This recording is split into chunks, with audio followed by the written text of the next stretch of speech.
I remember talking to a boy, a little boy, about this man box, this collective socialization, and asking him, if he didn't live with this box, what would life be like for him? And a little boy says to me, I would be free.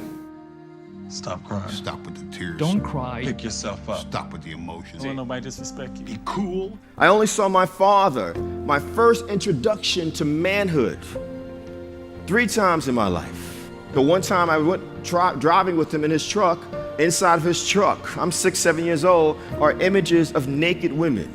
And when he saw my discomfort at the nudity of these women, he just started laughing. This is what it is to be a man. The 3 most destructive words that every man receives when he's a boy is when he's told to be a man. Most of us who identify as males are still bombarded, just like I was, father figure or no father figure, with the same images. This is what boys do, we wear blue. This is what girls do, they wear pink. Boys don't cry. Boys have to be tough. Boys, from early age, start to police each other.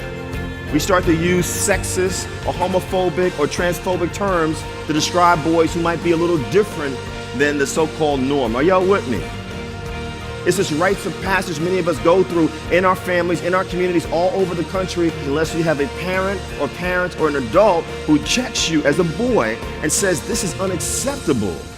And it's unacceptable to learn that to be a man is to be violent. Unfortunately, and I'm not proud to admit this, in college is where I began to become like my father. Irresponsible sex, reducing women to 2 things again, caretakers or sexual objects. There were women who said to me, Kevin Powell, you're a hypocrite. How can you talk about injustice in the world and you're participating in the oppression of half the country and the world's population? I was told, you need to own your mistake, number 1. Number 2, men, you must get help. It meant counseling, it meant therapy. All those traumas that I grew up with, I was now passing along, taking out on other people. Number 3, we need to start listening. Men, we need to start listening to the voices of women and girls. And number 4, what was said to me? You need to become an ally, a consistent ally to women and girls.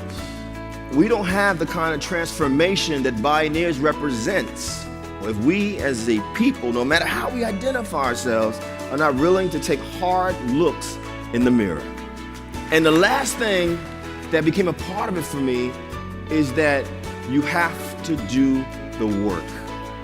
And for us, as men, you've got to do that work with men and boys. My hope to us as men is that we understand as women are using their voices, it should be the wind behind us and saying, I want to be a different kind of man and human being.